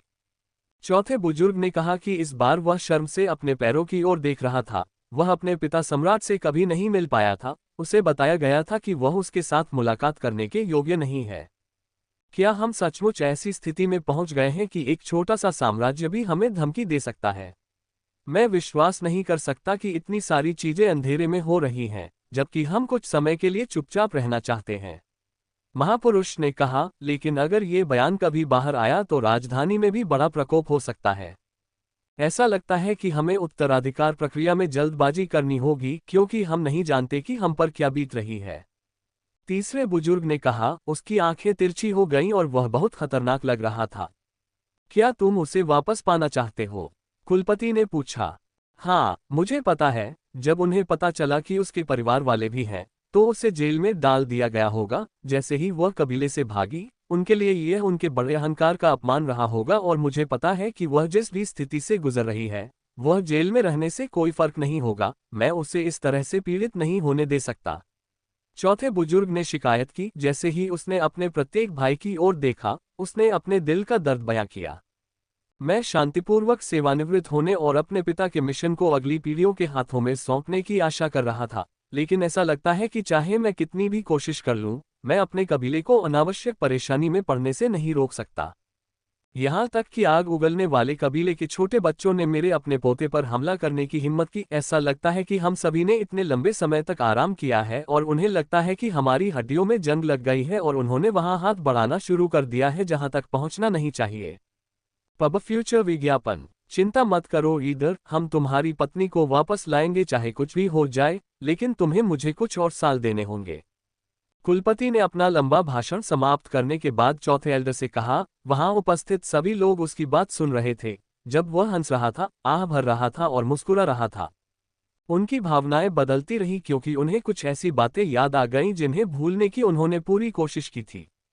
तारांकन तारांकन तारांकन तारांकन, आरव का आंगन। अरे अरे अरे, अब जब बॉस वापस आ गए हैं तो तुम्हें अपना रास्ता याद आ गया होगा। ठीक है, अच्छा, अंदाजा लगाओ कि हम तुम्हें यहाँ नहीं चाहते। आथा ने कहा कि उसने नाइट और अवनी दोनों को अंदर आते देखा, जबकि आरव राजधानी में था और दोनों शायद ही कभी आते थे।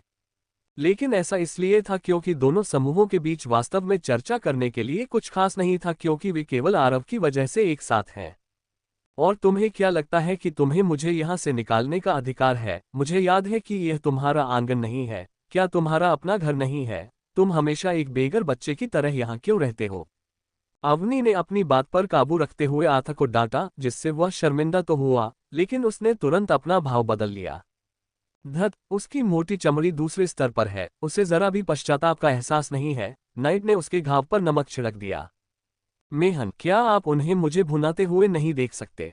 कुछ समर्थन दिखाएं, आखिरकार अगर हम एक साथ आते हैं तो हम एक मजबूत टीम है। आथा ने अविनाश का सामना किया और उससे समर्थन मांगा, लेकिन उसे केवल एक उलझन भरा भाव मिला। अविनाश, अब मैं इस बेवकूफ़ी भरे शब्द युद्ध में कैसे शामिल हो गया? विचार। ठीक है, अब शब्दों की लड़ाई बहुत हो गई। आरव की आवाज धीमी पड़ गई और अविनाश ने अपने भाग्य को धन्यवाद दिया कि वह भाग्यशाली था कि उस बातचीत से बच गया। तो अविनाश, अपने पिता को वापस पाकर कैसा लग रहा है?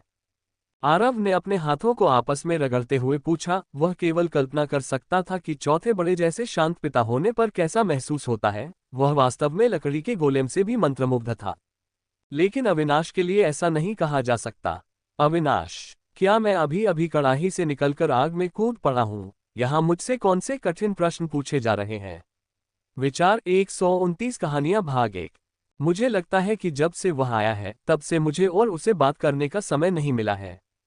अविनाश ने बड़ी मुश्किल से जवाब दिया और गिरोह ने उसे अजीब तरह से देखा। तो अब वह कहाँ है? क्या आप यह नहीं जानना चाहते कि वह अतीत में क्यों चला गया था, या इतने वर्षों के बाद भी उसने अपने इकलौते बेटे को पत्र लिखने की जहमत क्यों नहीं उठाए? और हमेशा की तरह आथा ने सबसे पहले अपने भाई अविनाश से उसके पिता के साथ उचित बातचीत से बचने के रवैये के बारे में सवाल किया। ऐसा नहीं है कि मैं उनसे बात नहीं करना चाहता, लेकिन हम सभी जानते हैं कि मेरे पिता के पास एक उपाधि है, और जब मैं छोटा था तो वह हमेशा इस बारे में बात करते थे कि वह कैसे चाहते हैं कि उनका बच्चा उनकी विरासत को आगे बढ़ाए और उनसे भी बेहतर एक महान भालाधारी बने। और मैं उनकी एकमात्र संतान हूं, लेकिन उनकी विरासत को आगे बढ़ाने के लिए मैं गलत व्यक्ति हूं, क्योंकि मैं पहले से ही तलवार के मार्ग पर चल रहा हूं, और यही कारण है कि मैं उनके साथ उचित बातचीत से बचने की कोशिश कर रहा हूं, क्योंकि अगर उन्होंने कभी इस बारे में बात की तो मैं इस तरह मुश्किल में पड़ जाऊंगा और जवाब नहीं दे पाऊंगा। सौभाग्य से मेरे लिए बुजुर्गों ने उनका स्वागत करने के लिए एक बैठक बुलाए, और चौथे बुजुर्ग होने के नाते और कबीले में वापस आने के बाद उन्हें कई वर्षों के बाद अपने कर्तव्यों का त्याग करने के बाद फिर से अपने कर्तव्यों का पालन करना पड़ा, जिससे मुझे ये सोचने के लिए कुछ मिनट मिल गए कि जब वह पूछेंगे तो मैं उनसे क्या कहने जा रहा हूँ। अविनाश ने पहली बार अपने दोस्तों के सामने अपनी चिंताएं व्यक्त की, क्योंकि उसने उस बात के बारे में बात की जो उसे अपने पिता के साथ उचित बातचीत करने में वास्तव में परेशान कर रही थी। मैं नहीं चाहता कि आप इस तरह की परिस्थितियों से परेशान हो। मैं आपके पिता के साथ कुछ दिनों तक रहा हूं और यात्रा की है, और मैं आपको ये बता सकता हूं कि वह एक बहुत अच्छे इंसान हैं। हालांकि वह हमेशा सख्त व्यवहार करते हैं, लेकिन मुझे यकीन है कि वह अंदर से शुद्ध हैं और वह आपको वैसे ही पसंद करेंगे जैसे आप बन गए हैं, चाहे आप किसी भी रास्ते पर चलें। अब मुझे पता चला कि मैंने तुमसे ऐसी बात पूछकर तुम्हें बहुत नाजुक स्थिति में डाल दिया है। मुझे माफ कर दो भाई। आरव ने अविनाश के कंधों पर हाथ रखते हुए उसे उसके पिता के व्यक्तित्व के बारे में आश्वस्त करने की कोशिश की। अवनी ने कहा, अब जब यह मामला सुलझ गया है तो मुझे लगता है कि एक और चर्चा होनी चाहिए जिस पर हमें बात करने की जरूरत है। और वह क्या है? क्या तुम अगले महीने ब्लड मून अटैक में भाग लेने के लिए तैयार हो? अवनी ने पूछा, जिससे आरव ने भावशून्य भाव से उसकी ओर देखा। मैं शायद इतनी चतुराई से काम न करूं, लेकिन मैं इतना समझदार हूं कि जानता हूं कि हमारी पिछली लड़ाई के बाद केवल एक ही बार रक्तिम चंद्रमा हुआ है, और अगर मैं गलत नहीं हूं तो हमारे कबीले को इस तरह की गतिविधियों से दूर 2 महीने की छुट्टी दी गई थी। या मैं गलत हूं? खैर, बात यह है कि शहर पिछले ब्लड मून युद्ध में बुरी तरह से हार गया था, और यही कारण है कि वे हमारी छुट्टियों को 2 महीने से घटाकर 1 महीने कर रहे हैं। आरव, क्या बकवास हुआ? बस कुछ ही दिनों में मैं दूर था। एलेक के विचार। आपके चेहरे पर आश्चर्य भरे भाव को देखकर मुझे यकीन हो गया है कि किसी ने भी आपको पिछले ब्लड मून हमले के बारे में कुछ नहीं बताया है। मुझे बताइए कि क्या आपने आते समय शहर के द्वार देखे थे? हाँ, मैंने किया। मुझे और चौथे नंबर के आदमी को उत्तरी गेट से गुजरने दिया गया। आरव ने उसके सवाल का तुरंत जवाब दिया। ठीक है, उत्तरी द्वार पर उतना प्रभाव नहीं पड़ा है क्योंकि नए द्वार के कारण वहां पर गोबलिनों की संख्या उतनी अधिक नहीं थी, लेकिन वहां के द्वारों की स्थिति कैसी थी? अवनी ने फिर पूछा। आरव, ऐसा लग रहा है कि अगर इस पर जल्द ही काम नहीं किया गया तो ये टूटने ही वाला था, लेकिन मैंने इसे गंभीरता से नहीं लिया क्योंकि मैं जानता हूं कि हर गंभीर ब्लड मून लड़ाई के बाद गेट हमेशा ऐसी ही स्थिति में होता है। आरव ने उत्तर दिया। ठीक है, मैं इसे आपके लिए समझाता हूं। आप देख सकते हैं कि दक्षिण का द्वार उत्तर के द्वार से 10 गुना बदतर है और विभिन्न शवों को अभी भी छानने का काम किया जा रहा है क्योंकि वे ये सुनिश्चित करना चाहते हैं कि उन्हें दफनाने के लिए सही कबीले को दिया जाए। अवनी ने आखिरकार आरव को बुरी खबर बताई, जिससे वह चीजों के इस मोड़ पर काफी हैरान हो गया। वह समझ नहीं पा रहा था कि शहर इतनी बुरी तरह कैसे हार गया।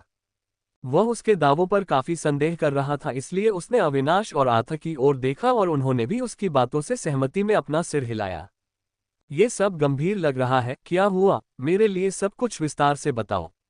अल्पविराम। आरव ने कहा। जब वह अंततः आंगन में एक कुर्सी पर बैठा तो उसने अवनी को ये बताते हुए सुना कि किस प्रकार शहर के नए कुलों और शहर के कुछ स्वार्थी पुराने कुलों ने ये निर्णय लिया कि वे स्वयं ही हमले का नेतृत्व करेंगे। और शहर के स्वामी ने अपने शहर के रक्षकों और अभिभावकों को शहर के फाटकों की रक्षा करने की अनुमति दे दी थी। पूरे 15 कबीले दक्षिणी द्वार पर गोबलिन के आने का इंतजार कर रहे थे क्योंकि उन्हें उम्मीद थी कि वे उन्हें उसी तरह से नष्ट कर देंगे जैसे आपने किया था। लेकिन निचले स्तर पर गोबलिन बेवकूफ हो सकते हैं, लेकिन उच्च स्तर पर उनके पास बेहतर ज्ञान था और हम उनकी गलतियों से सीखने में सक्षम हैं। और होबगोब्लिन, जिसने पहले उनका नेतृत्व किया था, वह मूर्ख नहीं था क्योंकि वह हमलों के खिलाफ जवाबी उपायों के साथ आया था जैसे कि हमने पहले उनके खिलाफ इस्तेमाल किया था, और उसने अतिरिक्त संख्या और अधिक मजबूत मध्य स्तरीय रैंक वाले गोबलिन के साथ आना सुनिश्चित किया था। हत्या करना बहुत आसान था क्योंकि जो हुआ उसे शुद्ध नरसंहार कहा जा सकता था, और ऐसा लग रहा था जैसे उन्हें सूचना दी गई हो कि अन्य शहरों के निवासी एस्टोनिया शहर में चले गए हैं। इसलिए उन्होंने बिना समय गंवाए उन द्वारों पर जाकर अपना सारा ध्यान उस दिशा पर केंद्रित कर दिया जिससे हम पर हमला करने वाली शक्ति बन गई। 3 अलग अलग गोबलिन कुलों की शक्ति ने उन 2 द्वारों को तोड़ दिया और ऊर्जा का उपयोग करके उत्तर में एक और द्वार खोल दिया और उत्तर में स्थित द्वार को भी शक्तिशाली बना दिया ताकि अधिक मध्य स्तरीय गोबलिन वहां से गुजर सकें। इसलिए यह उस युद्ध जितना शांतिपूर्ण नहीं था जिसमें आरव ने भाग लिया था, जहां केवल निम्न श्रेणी के जादूगर ही लड़ते थे। ये निम्न टियर 1 से लेकर उच्च टियर 6 तक सभी रैंकों के लिए बैटल रॉयल की वास्तविक परिभाषा थी। कबीले भाग्यशाली थे कि उनके पास कुछ जीवन रक्षक खजाने थे और यही कारण था कि वे युद्ध में हार और हताहतों के साथ जीवित रहने में सक्षम थे, न कि विनाश के साथ।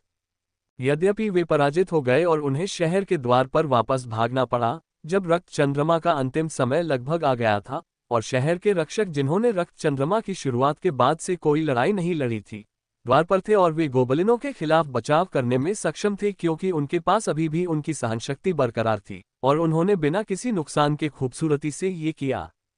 गॉबलिन ने पागलों की तरह गेट पर हमला किया, लेकिन शहर के गार्डों ने उन्हें दूर से ही रोके रखा जब तक कि रक्त चंद्रमा समाप्त नहीं हो गया और उन्हें गेट बंद होने से पहले वापस भागना पड़ा। हॉबगॉब्लिन ने वादा किया कि अगली बार जब वह वापस आएगा तो दीवारों को तोड़ने की योजना के साथ आएगा। हॉबगॉब्लिन के अंतिम कथन ने उन लोगों के दिलों में एक छाया छोड़ दी थी जिन्होंने उस दिन शहर के द्वारों की रक्षा की थी, क्योंकि उन्हें वास्तव में लगा कि वह उस वादे को पूरा करने में सक्षम था क्योंकि उसने नई मर्ज गोबलिन सेना का नेतृत्व किया था।